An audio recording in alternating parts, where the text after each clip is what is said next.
Hello, good day sa inyo mga kapiso Wi-Fi, no? Ngayong araw is tatalakayin natin ang ating Ruigi EW1200G Pro na naka-open WRT doon sa ating last upgrade, no? Wala naman tayong major updates ngayon, but meron lang akong Phoenix regarding sa ating zero tier.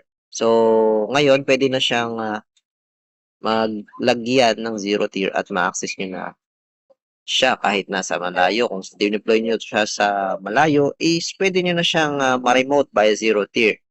So, nandun pa rin. As is pa rin yung settings natin.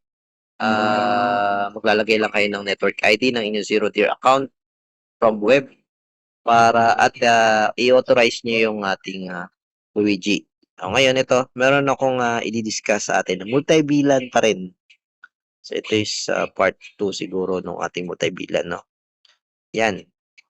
So, meron akong pin-repair na diagram dito. Yan. So, meron akong dalawang Luigi, no? So, marami kasi ang nahihirapan dito sa ating paano gamitin yung dalawang Luigi for multibilan. So, ganito yan. So, first thing na gagawin nyo is papalitan nyo yung IP address. Siguro ito yung wala sa aking tutorial, no? Yung kailangan nyo kasing palitan siya ng IP address. So, ito yung main natin. Yan. So, meron tayong main. Ang IP address niya, default 192.168.111.1. Then, meron siyang IP for kanyang AP na 20.0.0.10. 1 ISP, yan yung 1 port. Sa LAN tree niya, yung nating Vendo, bilang 22. Then, ginawa nating VLAN 13, multi-VLAN, yung LAN 2. Then, yung LAN 1 is AP. Ayan. Then, dito naman sa kapila, kailangan nyong i-change yung IP address niya. No, ayan, 192.168.111.2 para hindi siya conflict doon sa ating main router. Aside from that, syempre, yung ating APIP. So, ginawa ko siyang 11. And then, naglagay ako sa kanya ng access point sa LAN 3, which is, dinefine ko yung IP address niya na 20.0.0.30. So, lahat yan para hindi siya mag-conflict dito sa ating main router. Yan. Then, meron din dito. Pero sa aking demo, i-demo ngayon, wala akong access point dito sa main. So, dito lang sa ating VLAN 30 setup. Ayan, ipapakita ko sa inyo kung ano yung ating current tutorial ngayon. No? So, okay. So, ito aking Bendo. Ito yung ating main. And ito yung ating second router na naka-VLAN 13. Then, andito yung ating access point na naka-connect dito sa ating VLAN 13. Yan.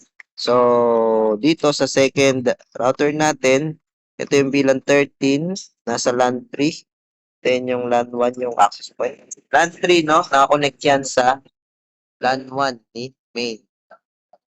So, baliktad yung lagay pala natin siya dito. So, baliktad kasi yung ating yan. So, nasa LAN 2 na siya. Ayan. Then, LAN 2, LAN 3 yung ating main. Okay. So, it is 192.168.111.1. Okay. Pupunta na tayo dito. Hindi ko na ilagay yung pangalan ng access point, no? O wireless access. So, i-ano ko na lang sa inyo. Discuss ko na lang sa inyo. Ito si Open 5G Plus. Yan ang ating main.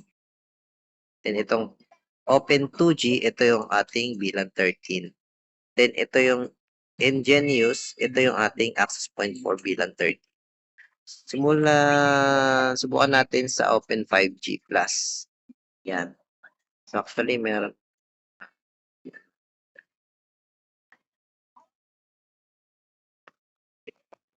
Bypass na lang tayo.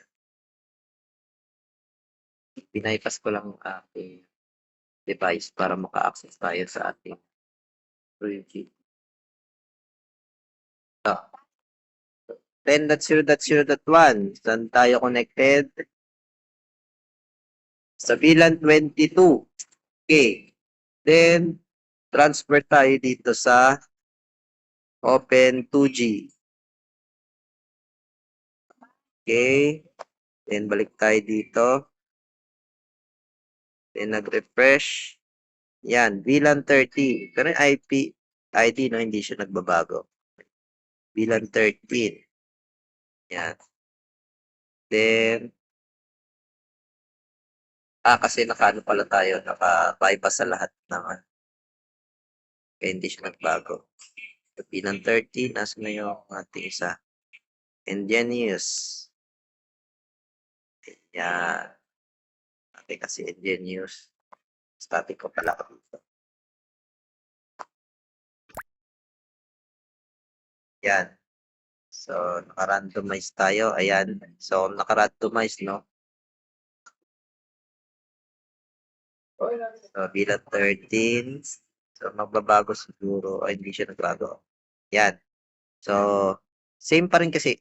Yung bilang 22, yung setup ko dito is bilang 22 and bilang 13 is nasa same bridge. So, bridge bilang. Oh, ano ibig ko sabihin? Punta tayo dito sa network. Okay. Yan. So, mapapansin nyo, meron ako nilagay dito na 20.0.0.1. Yan. IP found. Ito yung 20. Yung main router natin. Ito yung ating second router. At ito yung ating Ingenious na access point. So, dito ang setup ko lang. Ginawa kong setup. So, bridge VLAN, 22, meron akong 13, meron 24, tsaka 23. So, nilagay ko lang siya dito sa LAN bridge. Okay. Ayan, LAN bridge. So, 22 at saka 13. Yan. Okay. Then, try natin itong i-access. Kasi hindi mo siya ma-access kapag ayan. Diba? Hindi ko siya ma-access. Nagre-redirect ako kasi wala akong time. So, kailangan ko mag-fix ng aking MAC address para ma-access ko yun. So, balik tayo doon. Okay. Dito tayo. Ayan. So, para ma-access ko yung mga router ko, ayan, ating Luigi na ito yung main.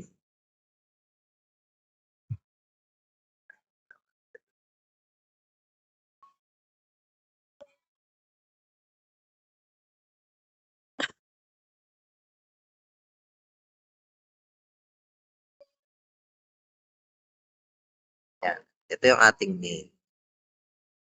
Ayan. So, nakabilan 22. Okay. Yan. So, ito. Pakita ko nga pala sa inyo. Ayan. So, ayan, meron na siyang VLAN zero tier. So, pwede ko siyang ma-access kung siyempre, kailangan ko lang i-activate yung aking yan. Kailangan kong i-activate yan. And then, makita mo dito yung IP address. Open natin yan. Ayan, na-access na natin. So, ayan yung update ng ating Luigi lang. Ayan, na-fix na natin yan. Then, sumunod naman tayo dito sa ating 11. Yan. So, sa 11, hindi ko pa kasi masyado nakakonfig to eh. So, meron siyang network interface na VLAN 13. Ayan, VLAN 13. Ayan, naka-VLAN 13 siya. Then, another. Tignan natin yung isa. Ito, VLAN 20. Ayan, na-Ingenious. Na-access natin siya lahat. As long as yung IP address niya, naka-register as IP. And then, back tayo dito sa ating yan. So, ayan. So, working siya. as multi-VLAN. So, sa mga hindi masyadong ma-gets kung paano siya i-set up as multi-VLAN. So, ito, try nyo, it is your reference. No? So, ngayon lang kasi ako nag-try ng dalawang Luigi actually. So, ganito na lang muna yung ating short discussion regarding sa ating Luigi. So, yung mga i-upgrade ko ngayon January 16 and up, stable na. Okay na yung zero tier ninyo. Pwede na siyang ilagyan and ma-access nyo na to zero tier. Okay? Cut ko na muna dito, no? See you guys sa ating next update. Bye!